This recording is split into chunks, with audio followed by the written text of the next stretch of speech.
Everyone, one more deep breath together. Phil, you can fade out our more than human voices and we'll get started. Good afternoon. Welcome to the Compassion Consortium Sunday Service. I'm Reverend Sarah Bowen. I'm an animal chaplain and an interspecies minister, and I'm joined today by co-founders William Melton, Reverend Erika Allison, and Victoria Moran. I'd also like to give a hearty shout out to some of the members of our advisory board who are present today, and a warm welcome to all of you who've shown up. We meet the fourth Sunday of every month, and we hope to see you often. I'm speaking today to you from Roanoke, Virginia, the land cherished by the Tutelo and the Saponi, and home to many beings, including, but of course not limited to, bats and beavers and black bears, bobcats, deer, red and gray foxes, coyote, and groundhogs. And I really love groundhogs, so I could spin off on that for a second, but I digress. I will hold it together. Today, after I offer a few opening words, we're going to hear our Tenets of Agreement, a song of compassion, experience interspecies spiritual practice with Reverend Erika and some of the beings in Farm Sanctuary. Victoria is going to interview Gwenna Hunter. We'll hear a story of compassion in action. Then we'll open up the chat to engage with you all in a group blessing ritual. We'll move our bodies with a little bit of lively music. And then if you like, you can hang out, stick around for a little fellowship. Throughout the service today, please do whatever helps you stay engaged and comfortable. And we'll be wrapping up about 5:30 Eastern, and y'all can figure out what that time that is wherever you are. So I hope you're all ready to get started. A few weeks ago, I was sharing about our Sunday services with a friend who I went through seminary with. And she said, well, what's the service like? And excited, I whipped out a tagline from our website. I said, we're interfaith, interspiritual, and interspecies. And she paused for a minute and said, interspecies, like aliens? And I paused and reflected for a minute and said, sure, if I can find some. I giggled. I reflected how Star Trek and Star Wars and other science fiction stories were formative in my childhood beliefs about who we should extend compassion to. From R2-D2 to Chewbacca to Tribbles and Vulcans. And I like to think if the beings flying around in those supposed UFOs we've been hearing in the news about showed up here at one of our services, we'd welcome them. At the same time, this moment with my friend reminded me that the term interspecies is not one that everyone's familiar with, or interspiritual for that matter. So as we start today, I'm going to offer just a few short definitions of each. By interfaith, we mean that this community welcomes people of any religious or spiritual tradition, as well as those who practice independent spirituality. We recognize that some of the people gathered here today belong with another house of worship, perhaps on Sunday morning or Friday night or Saturday or some other day of the week, and we celebrate that too. We recognize also that in the last few decades, it's become increasingly easy for people to dump everything we don't like about what some people do onto something called religion or organized religion. And we recognize that can be unfair and lacking of compassion. So to be clear, we celebrate both religion and spirituality here, aware of both their checkered pasts and the potential for beauty and inspiration in each one of them. We seek to resolve any differences of values, beliefs, opinions through compassion and understanding rather than blame and shame. Which brings us to the word interspiritual. Interspirituality is a perspective that recognizes that beneath the diversity of all of these traditions, the theological beliefs, the sacred texts, the practices, there lies a deeper unity of experience that is a shared spiritual heritage for all of humanity. We see that each tradition is committed to common values, and those three common values are peace, compassionate service, and love for all creation. Wayne Teasdale coined this term, interspiritual, And he suggested that by being engaged in acts of compassion, we can contribute to the transformation of the world and the building of a nonviolent, peace-loving culture that includes everyone. Who's in for that? I'm in for that. Which brings us to the word interspecies. For those of us who are practicing interspecies spirituality, everyone is not limited to people or to peoples and animals. Species is a term that means a group of living organisms. So admittedly, the word is a human construction, and it can be a problematic word when we deconstruct it, like some of us nerds like to do. But as we use it, species means a life-filled being. It means black panther, leaf-cutting ant, barred owl, elephant shrew, anchovy, and golden-crowned flying fox. Inter is a Latin prefix that means between or among. So an interspecies perspective, it means that we are concerned about and really, really curious about the interactions between and among living beings, from the people who are gathered here today to the canines and felines that I see rolling around on some people's screens, Thunder over there in William's house, the pigeon, to the beings that some humans use and the ones who are often ignored.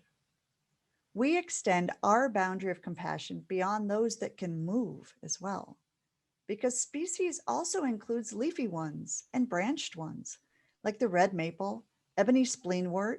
Isn't that a great name? Ebony spleenwort, dandelion, and ginkgo. We seek ways to increase our awareness of all of these intersections of life so that we can make choices that create the least amount of suffering for those we share the planet with. We awaken to the lives of others around us, looking for opportunities to witness and celebrate their lives, not because of what they can give us, but because of what can happen when we see them as independent and interdependent beings worthy of respect and compassion.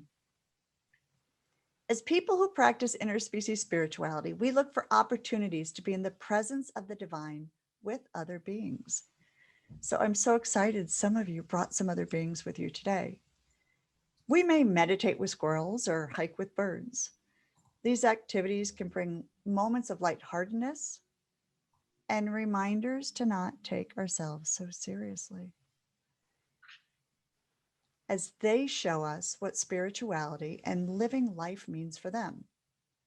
No, not all animals like to hang out with us in lotus position. One of the felines in my house loves petting meditation. The other one, not so much. However, Deacon is really into whale songs. So perhaps that's part of his spirituality. And as you'll see a little later in our service today, when Reverend Erika comes on with some friends over at Farm Sanctuary, these shared moments of interspecies spirituality provide good reminders not to get hung up on the specific steps of spiritual practice.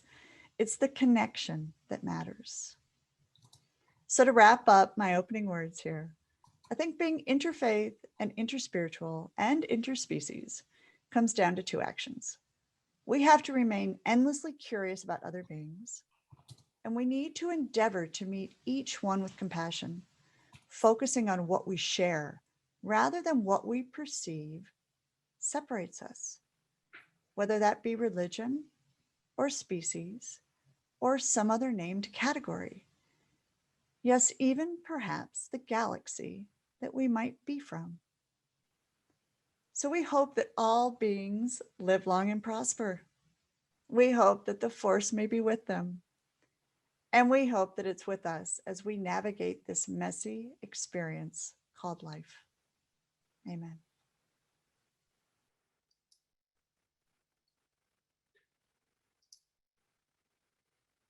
So the Tenets of Agreement, I'll be reading the first 5.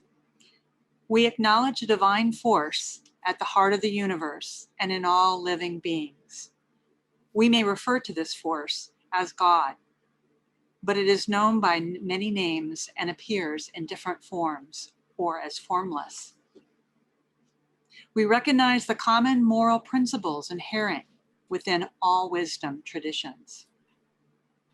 We affirm that compassion, reverence for life, and nonviolence are fundamental to religious faith and moral philosophy and are to be extended to all sentient beings. We stand by the principles of inclusion, diversity, and equality, and hold these as essential in our human relations. We hold that non-human animals are imbued with the same essence of life and love as our human animals, and that there is moral parity between us. So I will read 6 through 10. Thank you. We avow that humans do not own the earth, its resources, or its inhabitants, but instead must be involved in their protection and care. We endeavor to eat and live in a kind and sustainable manner, moving away from animal foods and animal-derived clothing, as well as any activities that cause harm to our fellow beings, human or otherwise. We aim to provide spiritual comfort, fellowship, and food for thought to those practicing or exploring a vegan lifestyle. We offer guidance and peer support for all those seeking a more compassionate and spiritual life. We commit to sharing these principles freely, with humility and respect in support of non-human animals and the earth. Thank you. Thank you both. The tenets were read by First Reverend Sue Oliver, an ordained minister with Centers for Spiritual Living, and she lives on a 40-horse sanctuary in Ramona, California. And then the second 5 were read by Ashwani Garg, a Buddhist and lifestyle medicine physician who lives in the Chicago suburbs with his twin boys and wife.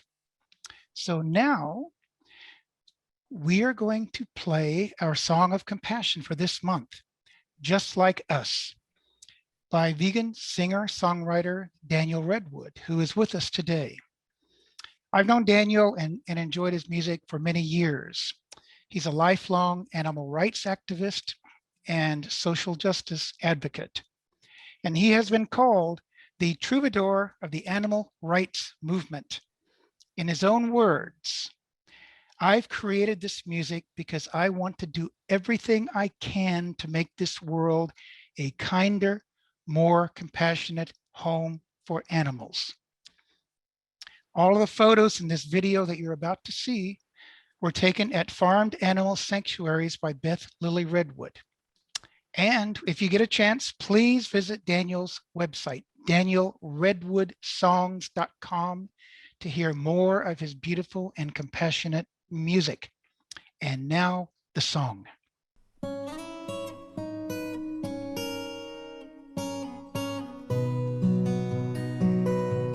Just like us, their mothers love them so. Just like us, protect them as they grow. Just like us, daughters and sons with a life of their own, each and every one. Just like us, their hearts beat strong and true, under feathers, fins, or fur, or skin like me and you. Just like us, formed from flesh and bone. Just like us, when all is said and done. Just like us, they see and hear and feel. Just like us, their suffering souls can heal. Just like us, with such a strong will to survive. Just like us, they'll fight to stay alive. They are our kin, companions on this earth, breathing out, breathing in, just like us. They're conscious and aware of those who do them harm and those who truly care, just like us. Just like us, they recognize their friends, the ones who'll share their joys and sorrows till the end, just like us. They cry from loss and pain, just like us. Those memories remain, but love can heal, and the force of life can rise and grow and thrive, and joy can come alive. The time has come to take a stand and say what we must say. For once we've seen ourselves in them, how can we turn away? All the violence and cruelty must end, it must be banned. And you and I, we hold the keys, their future is in our hands.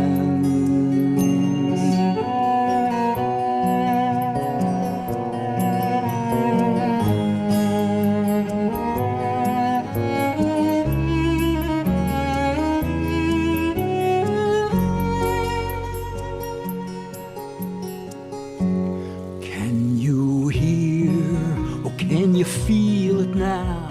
A distant rising drum deep in our hearts.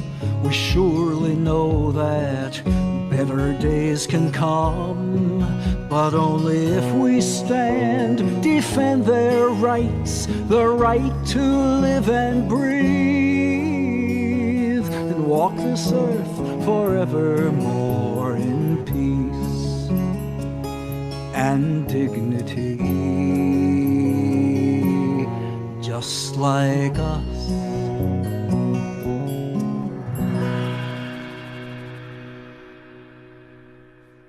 Beautiful. Thank you, Daniel, for sharing that amazing piece with all of us.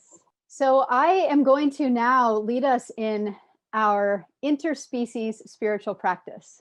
And if you were with us last month for our inaugural service, you might remember that we did a practice called Compassio Divina. That was a meditative contemplative practice. Today, we're going to try a new practice. Each month, we want to share a different practice with you, just to give you different doorways into the interspiritual, into the contemplative space.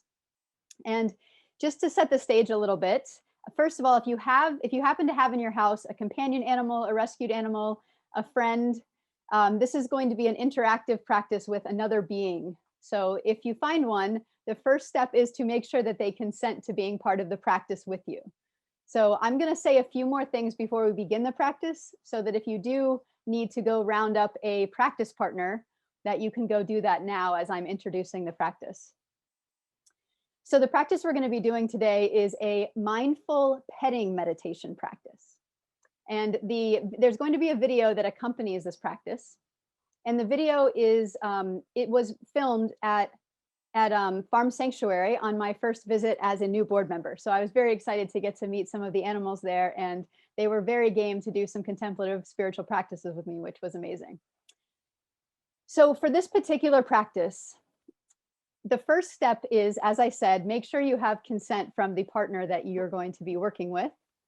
And then the second step is to just begin to drop into a meditative space. We're going to spend about 5 minutes. It's going to be a primarily silent meditation with the awareness and the intention focused on the interaction that you have in a very mindful and contemplative touch practice with the partner that you have with you. So if you have your partner with you, the first step is just going to be to connect mindfully with that partner. Connect your energies together. Come into a place where the two of you are in an energetic, in a spiritual connection, in a connection of intention.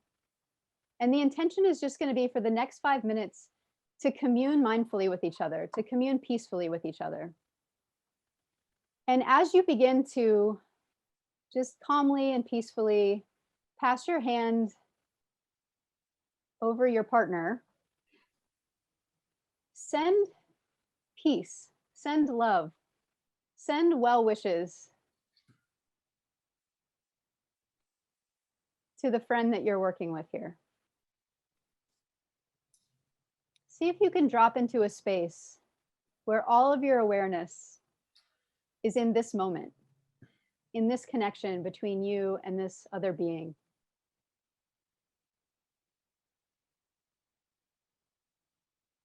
And for the next few minutes, see if you can just embody this space of peace, of love, of calm. And allow this connection with this being to help bring you to this place.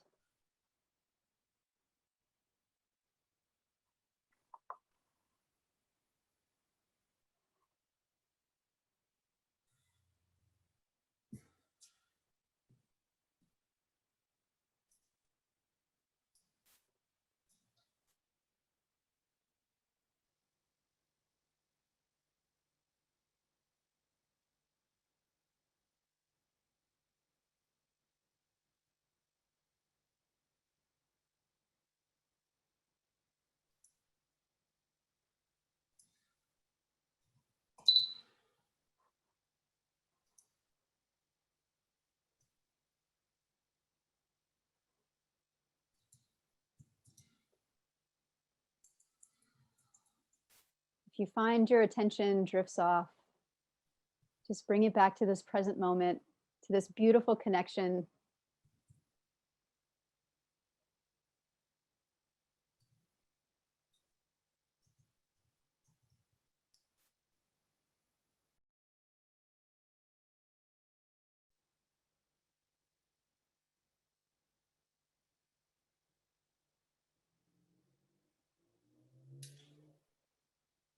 Perhaps bringing some curiosity to how can we share deeply contemplative spiritual moments with all beings.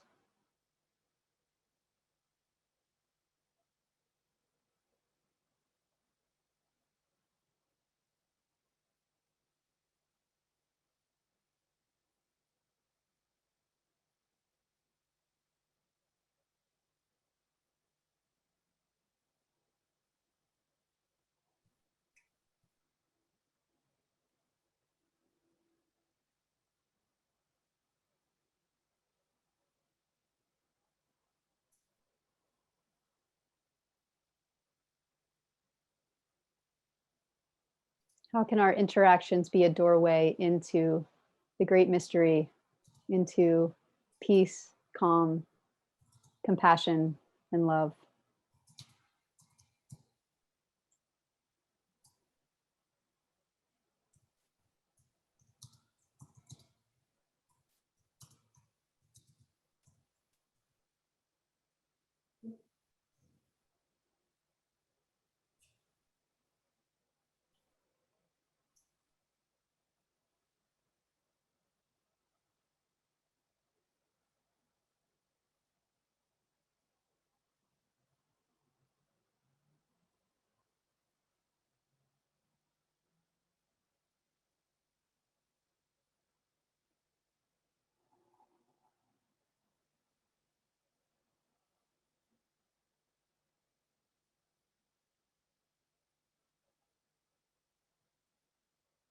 And as you begin to bring your practice to a close now, just thanking this practice partner, whether they were in real life with you or in your mind's eye, thank them for joining, taking a breath to anchor in the peace and the compassion from this moment.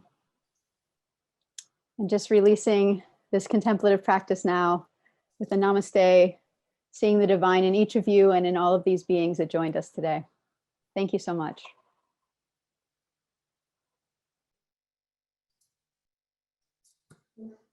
Right on. Okay.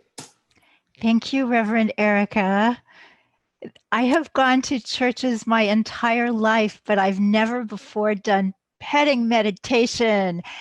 And that was the best. Forbes, my dog, says so too. So thank you.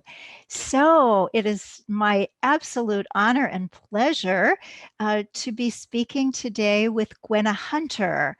I don't know, Phil, if we can both be highlighted at the same time, maybe not. So I know Gwenna's here and maybe, hi, Gwenna, there you go. So, you know, I've never met Gwenna Hunter in the three-dimensional world. And yet if somebody said, give me a list of your, I don't know, we'll say 12, because that's a great spiritual number, your 12 favorite girlfriends, she would absolutely be on that list. And I think that's a real show of spirituality, that somehow we can connect spirit to spirit, even when there's a lot of distance between us. So welcome from LA, Gwenna. Thank you so much for having me. Give us a little background, Gwenna. Tell us about what kind of religious background you started out with as a child. So my religious upbringing for the first, I would say, 12 years of my life were very, there was a lot of duality simultaneously. So one part of my household was, so my stepfather was atheist, pure atheist, and my mom was a believer, but not in a really religious type of way. And on the weekends and sometimes summers, I would spend with my cousins who were super duper Baptist, Christian, holy roller type of religion. And so I had to navigate through all three of those different phases that would happen at the same time. With the Christianity, the Baptist, it was just a lot of music, a lot of screaming, a lot of Holy Ghost, just tongues, all of that stuff. And as a little child, sometimes I'm like, what the heck is going on right here? And I didn't know what to believe. And then at the same time, in my household, my stepfather was saying there was no such thing as God and things like that. And my mom was just like pretty neutral to all of it. So I had to always kind of find my own way. How did that turn out as you grew up? Who did you follow originally, and then what happened? So I would probably say, just because of the things that I saw as a child in the churches, with money being missing, fighting, and of course I blamed the religion and not the people, as most people do. And so I wanted nothing to do with Christianity. I knew that there was something more to the reality than saying that there was no such thing as God. I'm like, who made these colors? Who made these people? How do we have 2 hands and 2 feet? So even as a child, I knew that there was more to the story. And I always figured, I'm like, I'm going to find out the answer to all of this one day. And I ended up playing around with Christianity. I won't say playing around with Christianity, but going into Christianity for a few years of my life. And then dipped back out. And then one day I was living in Florida, and I moved across the street from a library, and I found these books by, I think his name is Neil Donald Walsh, and they were called Conversations with God.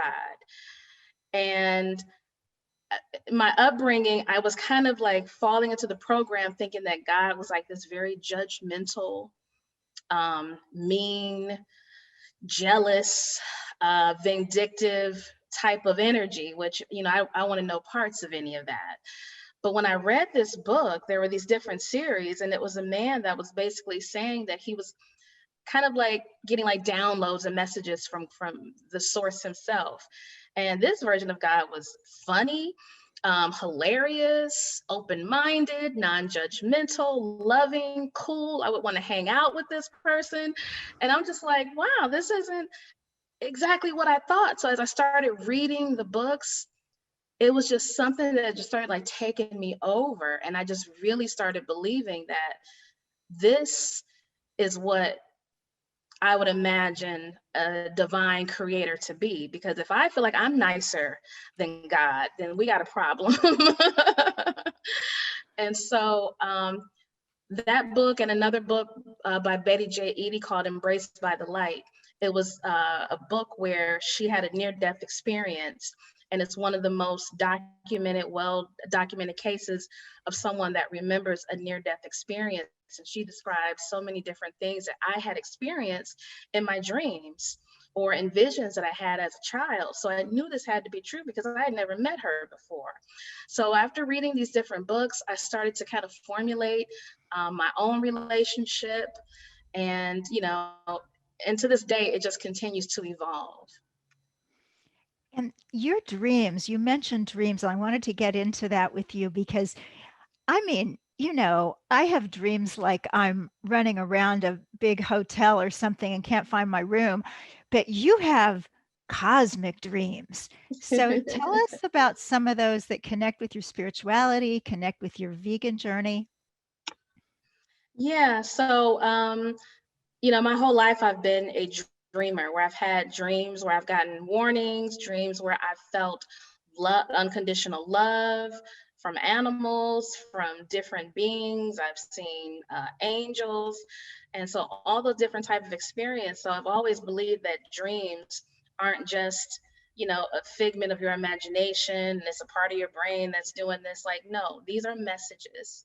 And I also believe that there are other realms as well that we exist on, but that's a whole nother church show.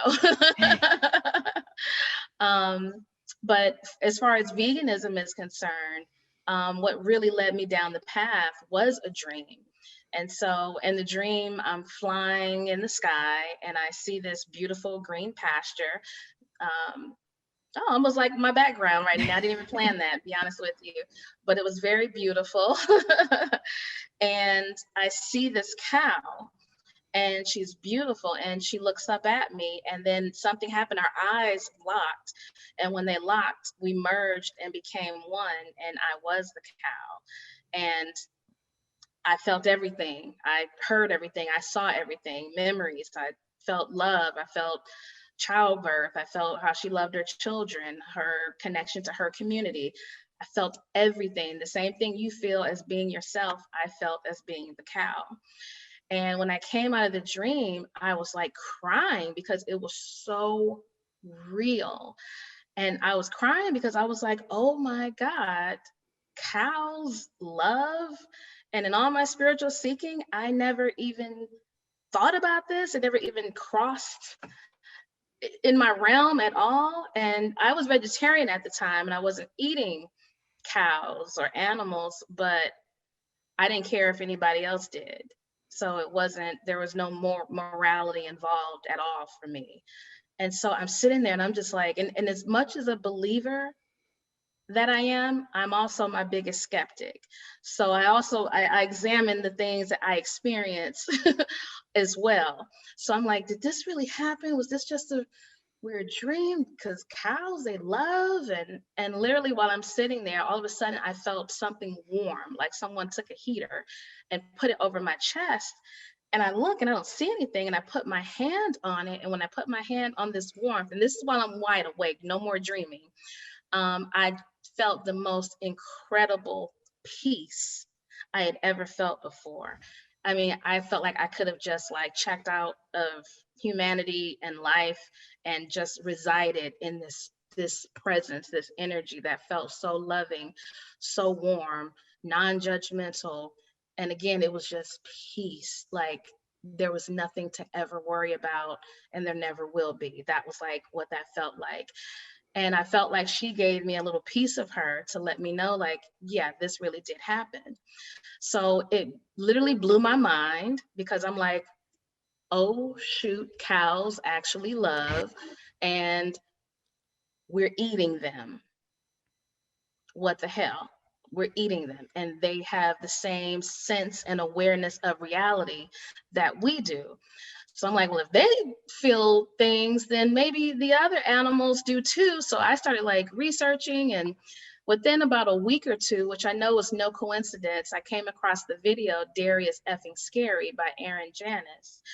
And when I saw that, I'm like, wait a minute, not only do they love and we're eating their bodies, we're putting them through slavery, rape, kidnapping, murder. Like, I saw it clear as day. It wasn't like, oh, it's happening to this poor animal. Like, I saw her as an equal. I saw her as a female. I saw her as a woman, because I didn't even know they were pregnant for 9 months like human women.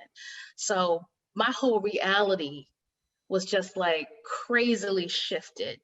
And I became like, I started, you know, I guess my veganism was started off as morality.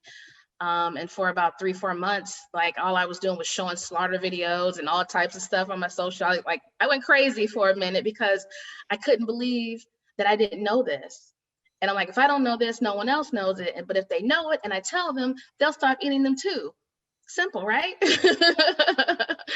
And so that's what I did for about 4 months. And I realized by being a mirror of other people that were this way, that this wasn't really the way I give the message out. I have to be in a loving, kind, gentle place to be effective. So I started volunteering and getting involved and doing different things to figure out what felt right to me and what felt good. And it was all cool, but I realized I wanted to feed people, because I'm like, well, if people, not everybody's going to get into it for morality. That's just too much work. But food, everybody has to eat. I don't know anybody that doesn't. So if people can try the food and see how good it is, like I know it is, then that'll help with the transitioning. And then that started my journey into being an activist. Do you have any way to explain why the animal part was so much a part of your spiritual transformation early on, and other people can be spiritual or religious for decades, and the animal part just doesn't ever get to them? What's the difference? Yeah, and it's very interesting because that is one area that I want to get more into, as far as like reaching out to the hippie conscious community, because a lot of them, they're already there. It's like, you just need this one little click, you know, and then we'll get you the rest of the way. And I think it's because, I mean, cognitive dissonance is real in everybody. And you may have awareness in the animal rights area, but have another form of cognitive dissonance in a totally other area where you're just completely programmed and not seeing what's going on. And so I do give that a little bit of credit to why people feel that way. But there's also people that feel that, you know, as a human being, you have free will to do whatever you want, which is true. We do have free will to do whatever we want on this planet. There are consequences that we create, but people are free to do whatever they want.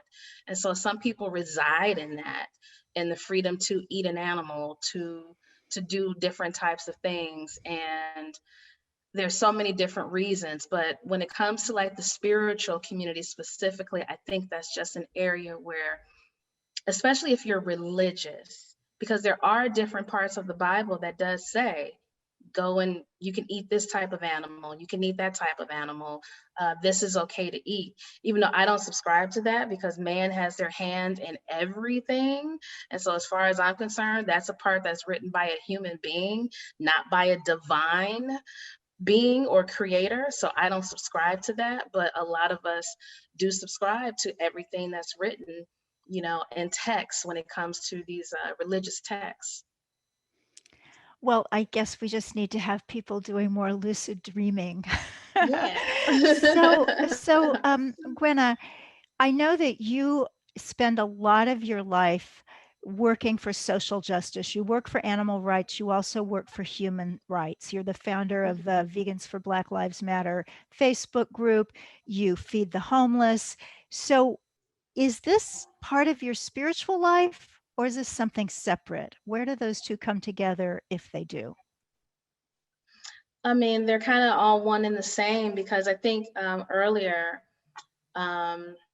Reverend Sarah was saying how she described, I think it was me, she said compassion in action. So it's like, you know, we can send thoughts and we can pray and meditate, and all that stuff works. Like it all works. But to put some physical action into it, like there's nothing like it. And, you know, I never got involved in veganism. Is my very first type of form of rights that I've ever been involved in. I've always shied away from participating in marches and protests, and always looked at people that did that as like really courageous, but there's no way in hell I'm getting ready to go out there and march and protest and risk my safety and do all this other stuff. So it was never something that was even something I imagined or even had a desire to do. Even being vegan, like my whole life doesn't even make sense to me right now, because I was on a totally different trajectory. But when you care about the planet and you care about the people that are on it, and you care about the beings that are on it, and you really, you know, for me, it's about restoring the planet back to whatever the original origin of it was, restoring peace back on earth, or restoring heaven back on earth. And if I can do my little teeny tiny part, which is to help people wake up and see that, hey, you know, what we're doing here is we've been kind of programmed and convinced that we should be eating dead bodies, or we should be eating conscious, sentient, loving beings. And so if I can have these conversations with people and plant a seed, because, you know, I don't know what's going to happen when I have the conversation. It may not penetrate, but something will go inside, and maybe the next person may say something, and so forth and so forth, that helps wake them up. So I think we're just all doing our part of helping awaken the planet. And this is my form of it. So tell us specifically, what are some of the things you're involved in? What do you do with your life? So what I do, one, I work for Vegan Outreach, and I manage a vegan food aid program in Los Angeles. And with that program, what we do, we actually work and provide nutritional support for other social justice organizations, such as Black Lives Matter LA, Black Women Farmers of LA, Black Women for Wellness, and also the LGBT Center South on MLK Drive. And what we do is we provide fresh, locally grown, and also organic produce, and fresh fruits, and organic strawberries, and things like that. We put them in bags. We will also provide some plant-based products like Beyond Meat, different things that they can try to help in the transitioning. And then we also provide a hot plant-based meal from a local restaurant. So they get to explore veganism, you know, in 3 different ways, with the produce, which is really not veganism, but it's just, you know, natural, whole food, plant-based way to eat, and with the hot meals, and, you know, the local restaurant, and also with the products. And I also do something very similar for the animal save movement. So I manage the Los Angeles Downtown Crenshaw Project. They are anti-gentrification. And so they're about making sure that their communities that they have the opportunity to buy up their own community and not other people. And so I do that with them every 3rd Saturday of the month, that we provide their community with groceries and hot plant-based meals as well. So for people who are activists for human rights or animal rights, do you have any thoughts on burnout, preventing that, dealing with it? Oh, yes, I do. I have a whole lot to say. I'm actually literally right now, like, taking a staycation because I felt a burnout come on. And if you feel like, there's nothing to be ashamed of, first of all, because I felt like I had to push through, you know, in the beginning, and I got to do this and all that. Now I'm like so over that. Like, if you're around people that are forcing you to push through, you got to stop, because burnout is real. And I know for me, I've hit burnout in the middle of still having to work and have people depend on me. And it's almost like you're crawling every day to the finish line. So when you feel, even, I would say even before feeling it, take a little break, take a little, if you can afford to, take a little weekend somewhere and do something, or shut everything down, go camping. Doesn't have to be something that costs, you know, just spend time at home, make your favorite meal, cut the phones off, cut the TVs off, because sometimes burnout isn't just like in the physical work, it's also in the empathy. I'm a very empathic person, so I feel a lot. And sometimes I take on other people's feelings and emotions, and I'm just now learning how to determine, like, oh, that's not mine. And I'm learning ways to release those energies out of my body. So you can burn out just from being empathic. When I first created the group Vegans for Black Lives Matter, I got hit with the burnout the end of the first week, because people were coming into the group. It was so heavy because it was right on top of George Floyd. So everyone was emotional. Everyone was calling each other racist. It was a lot of white guilt. There was a lot of Black anger. And I was reading all the comments and I was taking it in. And next thing you know, I woke up one day and I could barely move. And it was because I felt it in my joints and in my arms. And I'm like, okay, I'm not gonna survive my own group if I don't figure out how to filter this. So yeah, sometimes even from my own group, I tell the moderator, I'm like, hey, I'm out of here this week. Like, I don't want to deal with any of this stuff this week. So yeah. Oh, that is such helpful advice. And thanks for being so candid about all that. So as our time is rapidly winding down, Gwenna, what do you see as your life's purpose? To be of service. And so for right now, I can say it's the food outreach, but I feel myself evolving and that it's going to take on a different shape and a different meaning. Same for myself. And so I know that I'll always be of service. There's a lot of information that I get about humanity and how to move forward. It's like downloads. And so I'm finally reconciling the strength about love and unity and oneness. And sometimes people don't want to hear that. We don't want to hear, it's time to move on and let certain things go. We don't want to always hear, because sometimes we want to hold on to that anger, and we want to hold on sometimes to oppression. And, for me, I feel like we're creating a new world right now. We are, not I feel like, but we are creating a new world. And the type of world I would like to live in is one that, racism, what is that? That was something they did back in 2000, such and such, those barbaric times. Like, what? You know what I mean? Like, some craziness. So the type of world I want to live in is just one where there's just complete liberation, complete freedom, oneness and unity. And, I'm ready to start spreading those type of messages. Wow. Well, we couldn't stop with a better message than that. Thank you so much, Gwenna. May you be blessed and energized as you continue your wonderful work. That was brilliant and powerful and wise. Thank you both for sharing with us today. We're going to take a moment to do some inspired movement before we move into our next segment. And inspired movement, I'm encouraging you to be inspired by some of our friends in the animal kingdom. So for example, I'll give you a few movement suggestions for the next 30 seconds or 60 seconds. You may be inspired by the giraffe, and you can stretch your neck up since you've been sitting for a while. Or maybe you want to be inspired by a bird and just kind of stretch your arms out a little bit. And of course, only move in ways that feel good to you and feel comfortable to you. With Gwenna's beautiful dream, maybe you want to just do a little bit of like a cow arching your back, and then a cat curling it up. A few of those movements just to get back in your body, check in with yourself. Is there anything you need right now? Any way your body wants you to move as you've been sitting here for about an hour? All right. I hope you found some interesting inspirations during that little tiny movement break. We're moving into a segment now that actually Gwenna teed up for us perfectly when she said compassion in action. This next segment is actually called Compassion in Action.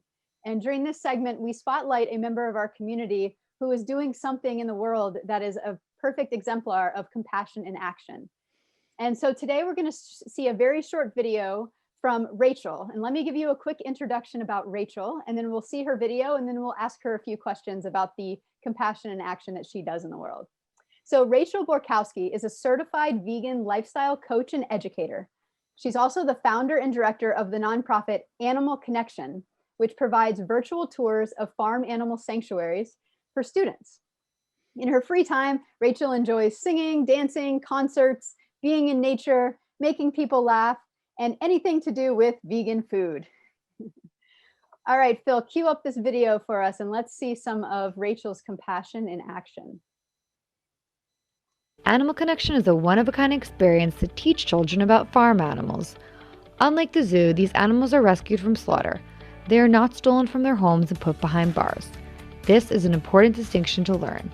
We have worksheets and mindfulness activities that include the social emotional learning competencies. By teaching children the importance of being kind to animals, we teach them to be kind and cognizant of the world around them. It helps develop their compassion for others and creates a better future.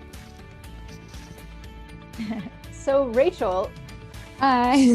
Animal Connection. This is amazing. Can you tell us a little bit more about it? Thank you. Where did this vision come from and what inspired it? Animal Connection started when I actually was I was traveling a lot and I worked in Israel on a goat farm, and I didn't like the way that the animals were being treated on the farm. Obviously, they were slaves to some degree. So I just wanted to create an experience that I didn't have, which was people connecting with animals where they didn't have to worry about them being harmed. So I started doing these bus tours, which Victoria actually came on one of them. And it just started with everyday people.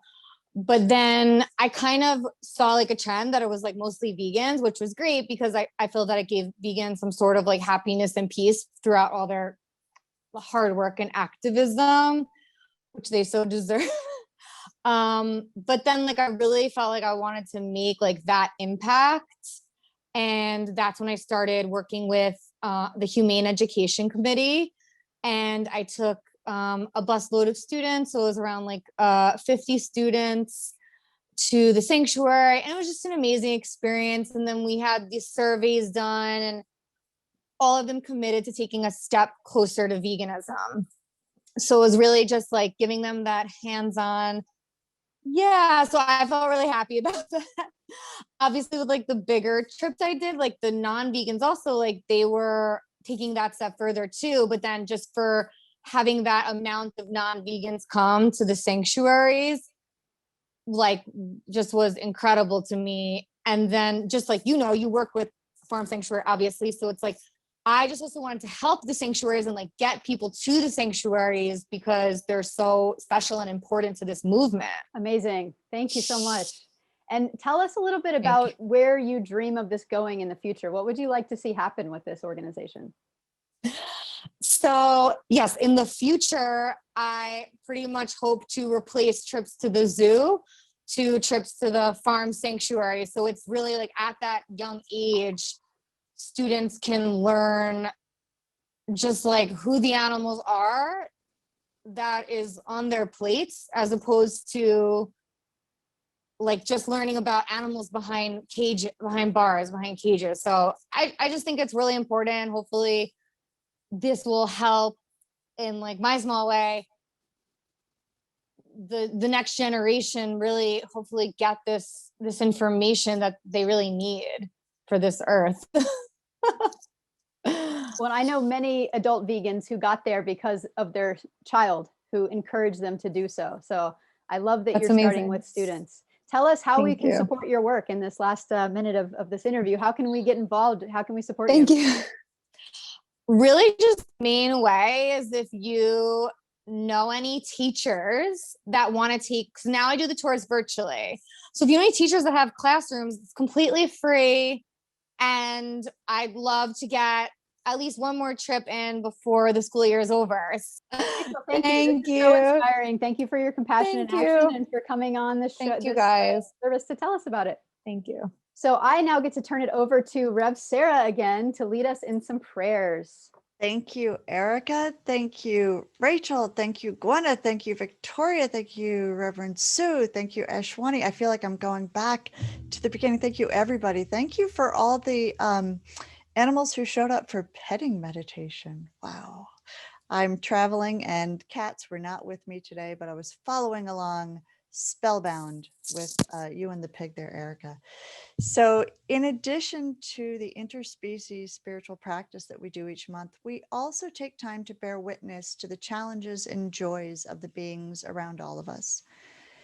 The world's wisdom traditions provide so many meaningful and inspired ways to offer blessings and prayers and support and all sorts of ways that we can do this for those that are around us. And this month, I'll be doing a water ritual. Water is the source of life. From the primordial creation stories to the reality of our daily experience. And admittedly, I don't hydrate nearly as much as I should. So this is a really good reminder for anyone with water near you, have a sip. It also represents readiness and transitions, like in baptism and mikvah and Amrit Sanskar, ablutions, wudu, misogi, all sorts of different things in our traditions. So today I am traveling like Gwenna. I'm on a little bit of a restore my soul I'm on the Blue Ridge Mountain Parkway. And I picked up this bowl for our ritual today, which has a cardinal and a dogwood. And this was made by Judy Bratter. And the cardinal is really perfect for us today because it's said here, it's the state bird, okay, of North Carolina, but it's also said that when you see a cardinal, angels are nearby, or perhaps there's a message from beyond. I've been missing my dad and seeing a lot of cardinals, so I guess I've been connecting those two. But I'm going to ask Phil to open the chat so that you all can participate with me for this. And we're going to do this in 3 steps today. We're going to start with those who are in need of healing. Then we're going to go to those who may have departed recently. And finally, then we'll celebrate some joys. So as I am doing this and as I am saying these names and bringing the water into this bowl, I encourage you to go ahead and add into the chat as well. So we start with prayers for healing. I would like to include Buddy, who's a Labrador Retriever mix who was found severely injured in Mississippi, suffering 3rd and 4th degree burns on his face. I ask for prayers for Buddy. I ask for prayers for healing the many injured wild beings of the oceans and the trees and the sand dunes, for those who are in rivers and those who are walking on the ice. I'd also like to include some humans. I'd like to include my mother who's recuperating from a fall. And I encourage you to type into the chat anybody in your life around you who might need prayers for healing. We also offer blessings to those who we wish liberation, those who are enslaved in human systems. We offer prayers and blessings for all the names that are in the chat, all these beautiful, beautiful names in the chat, as well as the names and the minds that are on our minds, the names that haven't made it to the chat, and those beings who have not been named, who have no one to call them into our service. We invite them in. We ask that these and all these blessings be healed. May they be happy. May they be peaceful. May they be at ease. Take a deep breath, everyone. Take a deep breath. And now I invite you to insert the names of any humans or any other than humans in the chat who have recently departed us. And no, it's not selfish to ask blessings for ourselves. Y'all are right here in this one, okay? Healing and blessings for all of you. I would like to include another being who departed recently. He was also known as Buddy. He was a small wild feline who was struck by a car on my street, whose body is now resting in the soil of my backyard amidst a lot of flowers and a toy that I slyly appropriated from my companion cat, Bubba. I hope he doesn't miss his fuzzy unicorn. I also include the Paraplaneta Americana, otherwise known as cockroaches, who I witnessed pass on from the earth this week. Another moment of complexity and messiness in our interspecies lives. I encourage you to add these names into the sheet. Oh, the baby rabbits, Alice the sheep, all of these beautiful, beautiful souls. We offer prayers for the departed, and we offer prayers for you and all who are grieving the departed. May these beings, all the beings in the chat, all the beings on our minds, have a most auspicious next lifetime. May they be happy. May they be peaceful. May they be at ease. And finally, we offer blessing, and you can keep the names going. Keep the names going. As I transition to offering blessings for new arrivals and joys, we offer big cheers that the UK now officially recognizes animals as sentient beings. Go UK! And pushes tougher penalties for animal cruelty.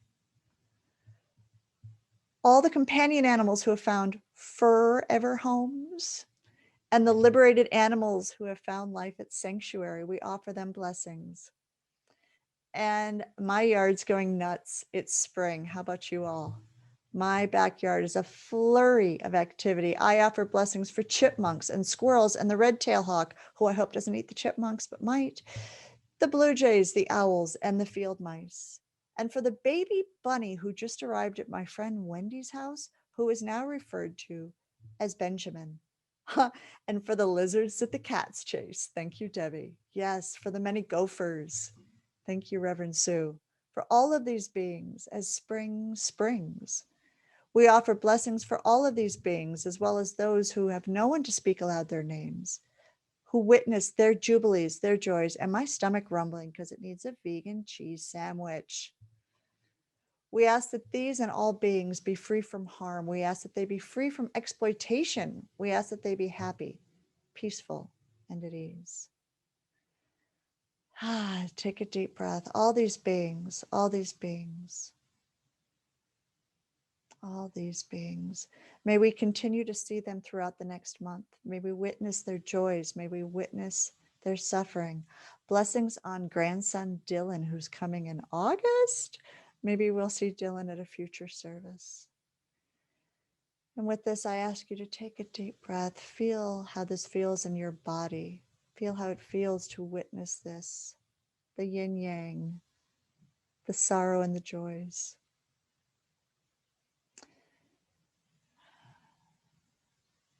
Amen. And now I pass this over to William to tell us what's coming up next month. Okay, so I want to thank everybody for joining us. We hope that you'll join us next month. We are celebrating Pride Month, and for our Pride Month Sunday service on June 27th, our guest will be Jane Velez Mitchell. And then for our June 15th book night, we will be hosting our very own Reverend Erika Allison and her book, Gay the Pray Away. And lastly, if you enjoyed this service and you would like to support our continued programming, we encourage you to donate, and you can go to our website at compassionconsortium.org/donate and do so if you so desire. I want to tell you all, I got my socks ready for the next service. Did you guys see my sock? Oh, I got the virtual background on. All right, here we go. Pride. It's a bad pun, isn't it? Pride. So I just don't want people to miss this awesome image of Mother Pigeon, who's coming next month too. I'm so excited. I'll also next month be sharing some surprising facts about the diversity of sexuality and gender in the animal kingdom with you all beyond humans. Did you know there's a 7-gendered fish? If you want to know more about that, come join us in June.